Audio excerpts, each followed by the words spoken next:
Salut, t'es bien sur Picomat. On va commencer le cours sur les ensembles. Donc en fait, c'est que des notions et ça s'adresse aux classes de seconde.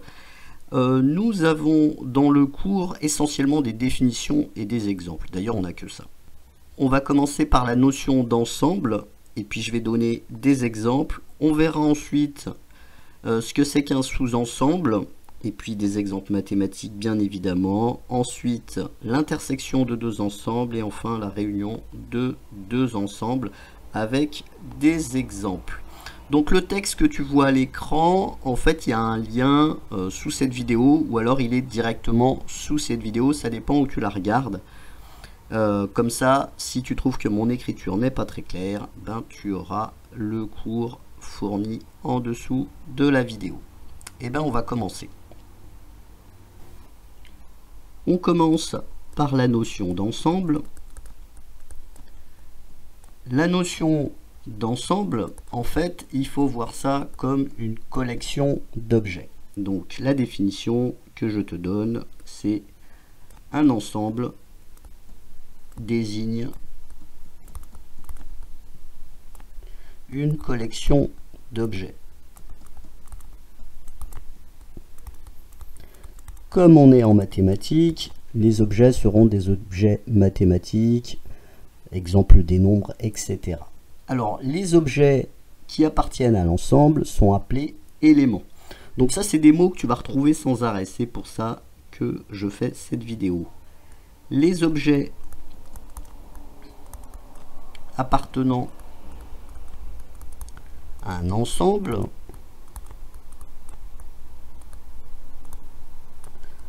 sont appelés éléments. Donc il n'y a pas que moi qui appelle ça comme ça, tout le monde appelle ça comme ça. Donc là les mots importants c'est ensemble et puis élément. Maintenant si on prend un élément d'un ensemble, si petit a désigne un élément de l'ensemble E. Les ensembles en général on les appelle E. Si personne ne te dit rien, tu l'appelles E ton ensemble parce que le mot ensemble commence par un E. Donc si A désigne un élément de l'ensemble E, on dit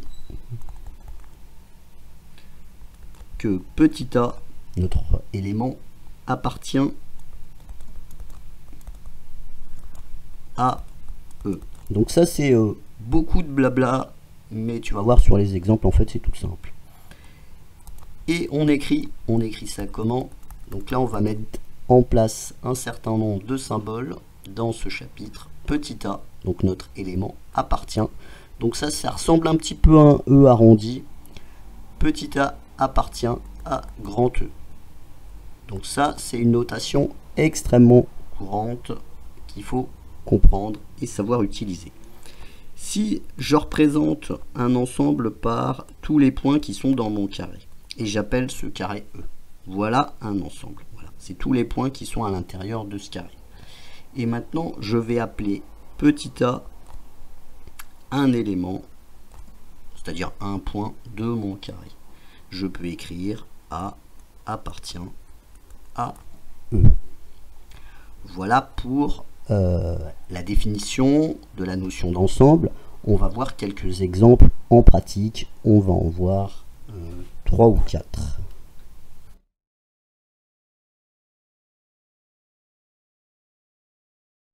Premier exemple. On appelle E un ensemble. Ce qu'on va faire, on va lister les éléments de l'ensemble. On va mettre une accolade. Et puis on va lister les éléments de l'ensemble. Donc là c'est un ensemble qui a 4 éléments, voilà, qu'on a choisi comme ça. On avait de bonnes raisons de choisir ça comme ça.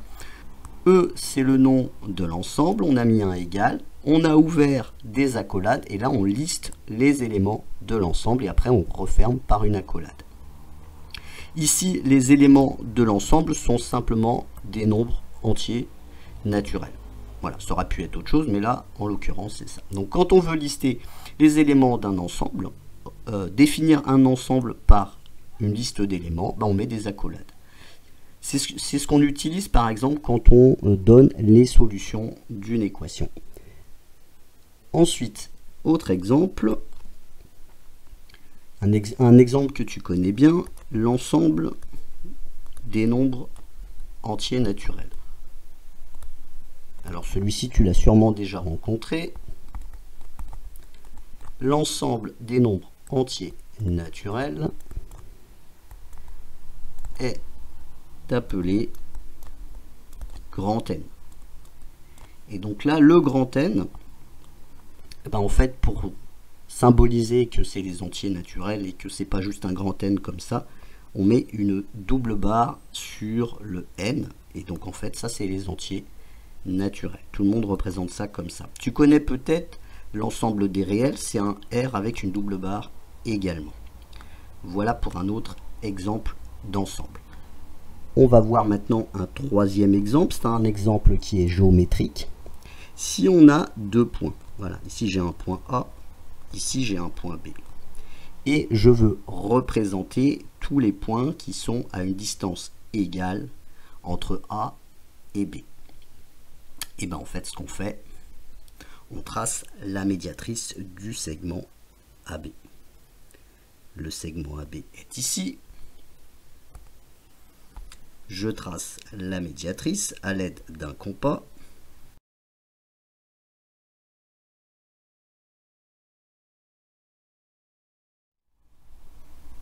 Si je prends un point sur la médiatrice, il est à la même distance de A et de B.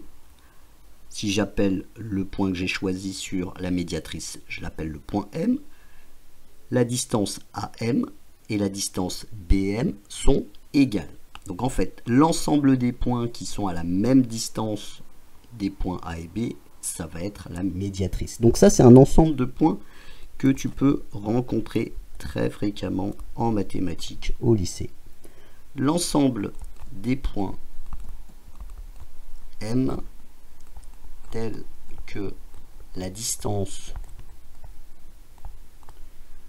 AM est égale à la distance BM. Donc ça, c'est un cas extrêmement fréquent. Donc ça, c'était pour les trois premiers exemples. Donc ça, c'est des exemples d'ensemble qui sont, on va dire, classiques. Je vais t'en donner un quatrième. Donc le quatrième exemple, tu vas le rencontrer aussi très fréquemment, mais il est un peu bizarre. En fait, c'est l'ensemble vide. C'est un ensemble qui ne contient aucun élément. L'ensemble qui ne contient aucun élément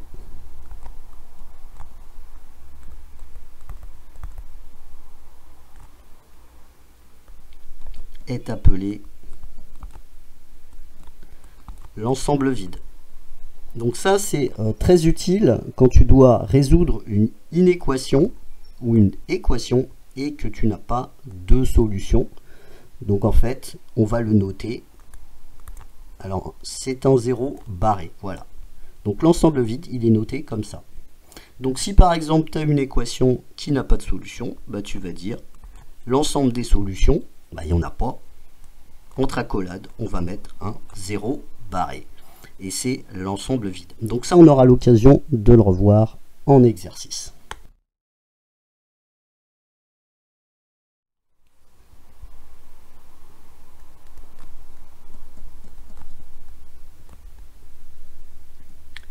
Dans la deuxième partie, on va regarder les sous-ensembles.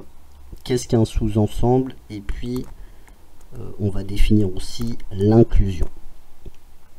Alors, on a vu des ensembles. Des fois, il y a des ensembles dans des ensembles. Et bien, en fait, c'est les sous-ensembles. Alors, on dit qu'un ensemble A est inclus dans un ensemble E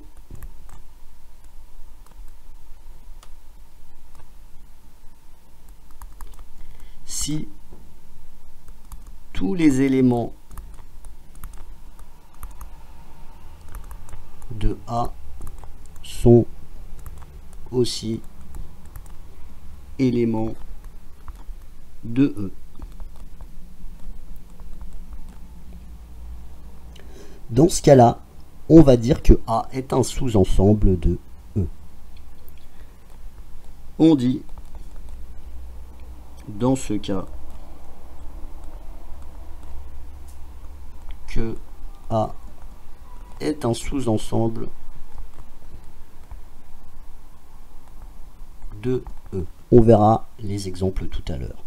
Alors parfois, au lieu de dire sous-ensemble, parfois, souvent dans les chapitres qui concernent les probabilités, on va plutôt te parler d'une partie de E. Donc en fait, sous-ensemble, c'est la plupart du temps, on va dire dans 90% du temps. Et si on parle de partie, c'est bien d'un sous-ensemble qu'il s'agit, mais souvent c'est quand on parle de probabilité, on va te parler de partie. Voilà, ça change pas grand-chose. Il faut déjà avoir rencontré le mot. Maintenant, je vais faire un petit dessin. Si je dessine un petit carré comme ça, voilà, ça va représenter l'ensemble E, voilà, les points qui sont dans le carré. Si je fais un sous-ensemble, voilà, je l'appelle A, voilà, ici j'ai mon sous-ensemble. Ce qui n'est pas dans A, tout autour, là, voilà, ce que je suis en train de mettre en vert, et ben en fait, ça porte un nom. C'est le complémentaire. Et donc ça, tu auras l'occasion de voir ça. Je vais me répéter, c'est souvent dans les chapitres qui concernent les probabilités. Alors on va le noter. L'ensemble des éléments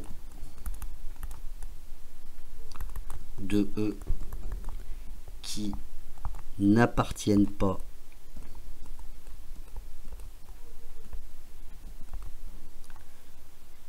à A s'appelle l'ensemble complémentaire. Ou alors des fois on dit simplement le complémentaire.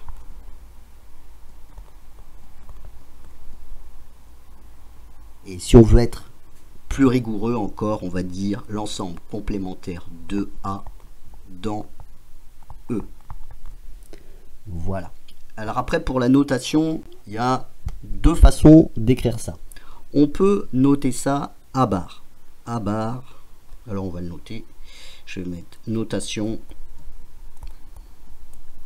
A bar. Donc A bar, je vais le mettre ici, là, dans la zone verte.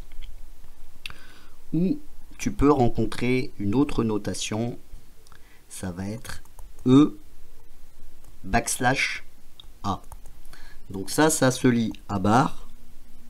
Et puis ça se lit E moins A. Ou de l'ensemble E, on exclut les éléments de A. Voilà, il n'y a pas vraiment de façon de le lire. Donc soit tu dis E backslash A, soit alors tu dis le complémentaire de A dans E. Voilà, tu peux dire les deux quoi. On va passer aux exemples. Premier exemple, soit deux ensembles A et B. Alors, je les ai appelés comment? Non, je les ai appelés E et A. E est égal à 1, 5, 38, 70. Ah bah c'est le même que tout à l'heure. Et A, c'est l'ensemble des entiers 1 et 38. Voilà, ces deux nombres-là. Donc là, on a deux ensembles. Si je regarde bien, les éléments de A sont aussi dans E. A est un sous-ensemble de E. On va également dire que A est inclus dans E. Inclus, c'est à l'intérieur. Donc on y va. Les éléments de A sont aussi dans E. On dit que A est inclus dans E. Et on le note. Alors pour la notation, donc là c'est un chapitre où il y a beaucoup de vocabulaire et beaucoup de notation. On va dire que A est inclus dans E. Alors inclus en fait c'est un genre de C un peu aplati quoi. Donc voilà, donc ça se lit A inclus dans E. Et puis comme je te disais, A ici est un sous-ensemble de E.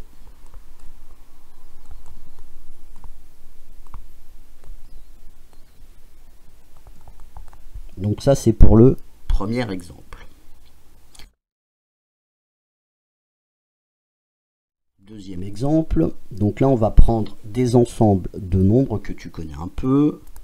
Les entiers naturels de tout à l'heure, on en a parlé là, du grand N. Les entiers naturels sont aussi des nombres réels. Donc là j'espère que je t'apprends rien.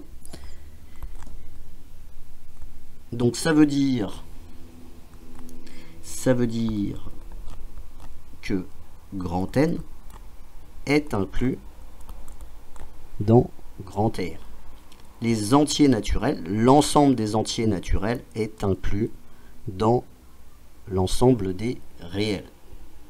Ça c'était pour le deuxième exemple. On va passer au troisième qui est bien bizarroïde. Alors sur le troisième exemple, je vais carrément tout écrire et puis je vais te laisser méditer là-dessus. Tout à l'heure, je t'ai parlé de l'ensemble vide. Alors l'ensemble vide, c'est un ensemble qui n'a pas d'éléments. Donc on va mettre l'ensemble vide ne contient aucun élément. Ça, c'est ce que je t'ai dit tout à l'heure. Donc, tous les éléments de l'ensemble vide appartiennent à l'ensemble E, à l'ensemble F, à l'ensemble Z, enfin ce qu'on veut quoi. Parce qu'en fait, il n'y en a pas. Tous les éléments, c'est là que ça peut paraître un peu bizarre, tous les éléments de l'ensemble vide, il n'y en a pas, hein. Mais bon, on peut le dire, tous les éléments de l'ensemble vide appartiennent à tous les ensembles.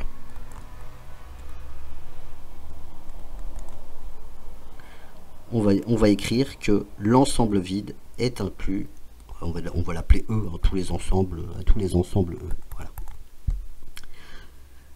Chaque fois que tu as un ensemble, bah à l'intérieur, inclus dedans, il y a l'ensemble vide, celui qui n'a pas d'éléments. Voilà. Donc ça c'est une bizarrerie. Si ça te parle pas, c'est pas grave, hein. Du moment que tu sais que l'ensemble vide, il n'y a pas d'éléments dedans, ça suffira pour le lycée. Troisièmement, intersection. Alors, qu'est-ce que l'intersection de deux ensembles? Tu as déjà vu une intersection sur la route, bah, c'est un peu la même idée, quoi. Une intersection sur la route, là tu as une route, là tu en as une autre, l'intersection elle est là. Bon bah c'est un peu pareil pour les ensembles. C'est pas très différent. On va quand même donner une définition. L'intersection de deux ensembles. Après tu peux généraliser, hein. L'intersection de deux ensembles A et B est l'ensemble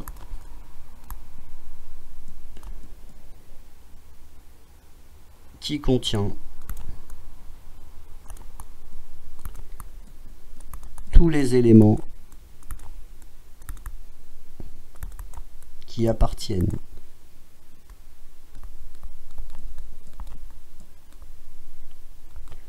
à A et, je souligne le et, qui appartiennent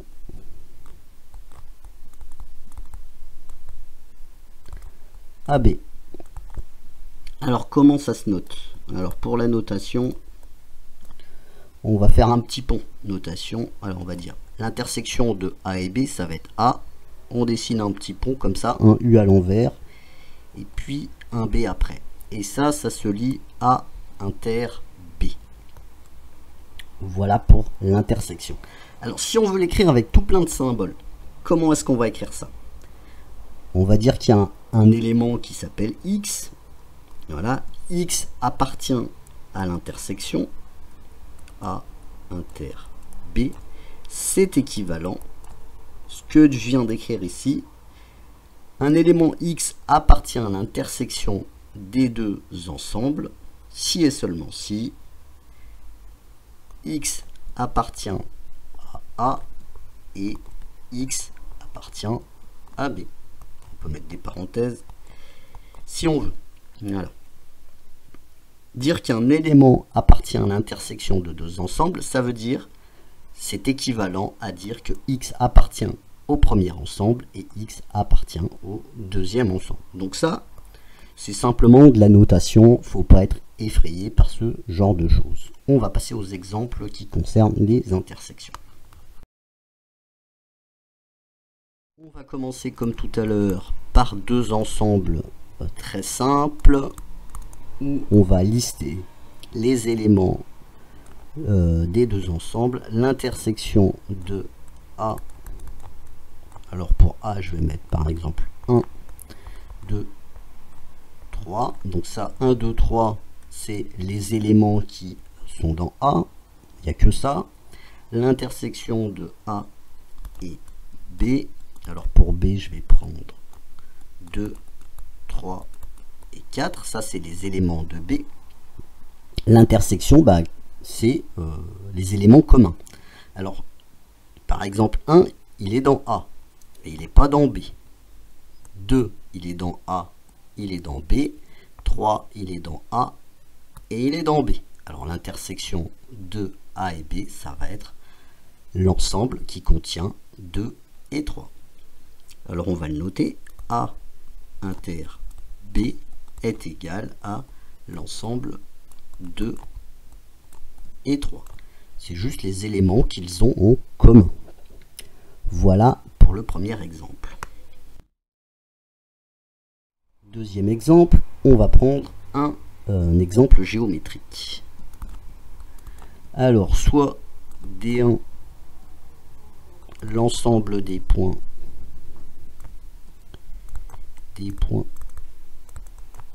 qui appartiennent au disque D1.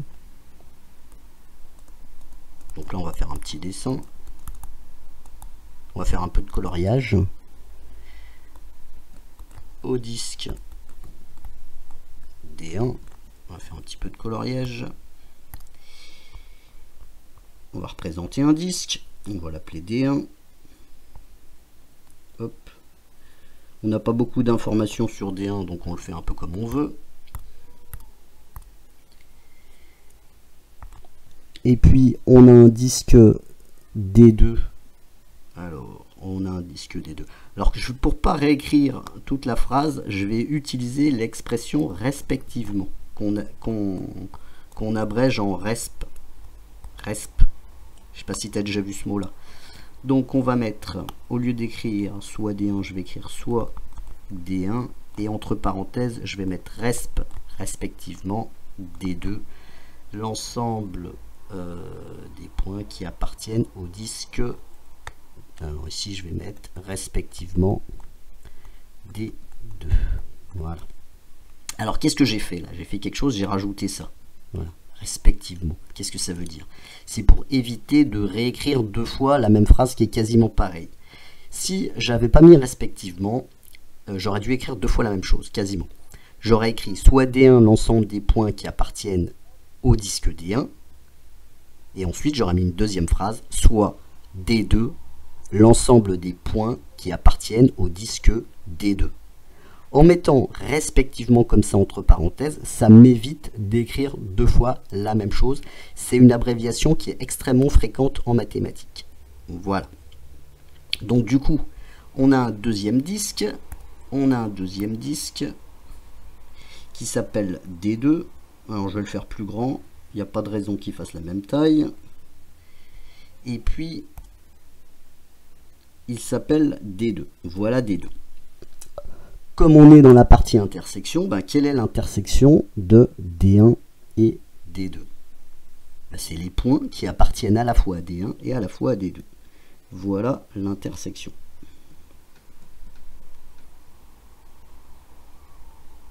Voilà, donc là, il faut colorier sans déborder. Voilà, c'est le plus dur. Voilà l'intersection de D1 et D2. Donc ça, c'était pour l'intersection. On va passer à la réunion de deux ensembles.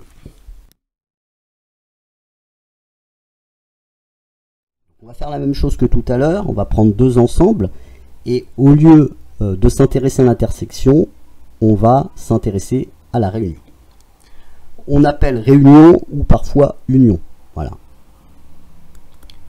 La réunion de deux ensembles A et B est l'ensemble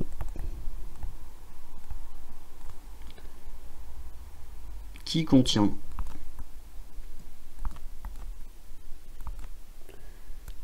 tous les éléments qui appartiennent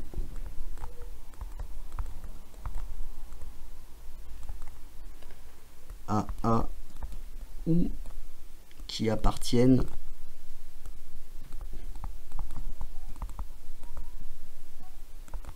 à B.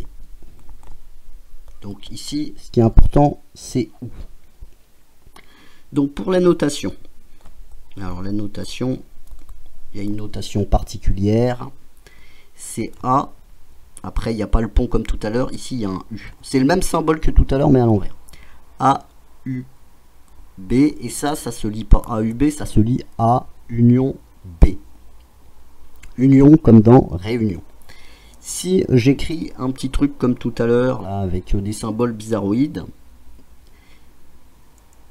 un élément X appartient à A union B, ça veut dire que X appartient à l'ensemble A ou X appartient à l'ensemble B. Voilà, on peut mettre des parenthèses comme ça pour regrouper ça. C'est équivalent. Alors il faut se méfier ici d'une chose, c'est le ou. Le ou, c'est pas comme dans la vie. Enfin, souvent tu dis je vais prendre la spécialité maths ou je ne vais pas prendre la spécialité maths. Sauf que ici c'est un ou qu'on appelle inclusif. Ça veut dire que l'élément peut appartenir à A et à B. Voilà, il peut appartenir aux deux. On va voir ça sur les deux exemples. Tu vas comprendre pourquoi je te parle du ou qui n'est pas comme dans la vie. Donc, qui n'est pas comme dans la vie, quoi. Alors, on va faire deux exemples comme tout à l'heure. On avait deux ensembles A et B. Donc, tout à l'heure, on s'était intéressé à l'intersection, maintenant on s'intéresse à la réunion. La réunion de des ensembles A est égal à, alors A c'était 1, 2, 3, et B c'était 2, 3, 4, et 2 points. Alors l'ensemble de la réunion de A et B. Donc là, on a A union B. Donc là, c'est A union B, c'est tous les éléments qui appartiennent à A ou à B. Ça veut dire que 1, il est dans A, je le prends. Je m'en fiche s'il n'est pas dans B, parce il appartient à A, donc c'est bon. Je vais prendre ensuite 2. 2, il appartient à A, il appartient à B, mais très bien. Du moment qu'il appartient à A ou B, je prends. Hein. Ici, 3, il appartient à A, très bien, je prends. Voilà. 4, il appartient que à B, c'est pas grave, je prends quand même. Hein. Donc, A union B, ça va être 1, 2, 3, et 4. Voilà, donc c'est pas tout à fait pareil que tout à l'heure. Et là maintenant on va faire la même chose avec les disques. Et deuxième exemple, soit D1, et là tu vas pas être étonné, dans la parenthèse je vais mettre respectivement D2, soit D1 l'ensemble des points appartenant au disque, alors disque je vais pas mettre de majuscule, au disque D1 respectivement D2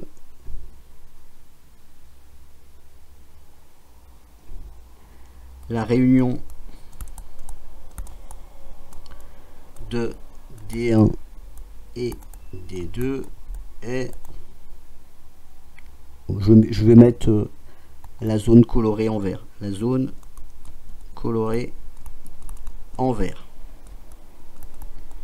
Donc on va faire un exercice tout à l'heure où il y aura du coloriage tout pareil.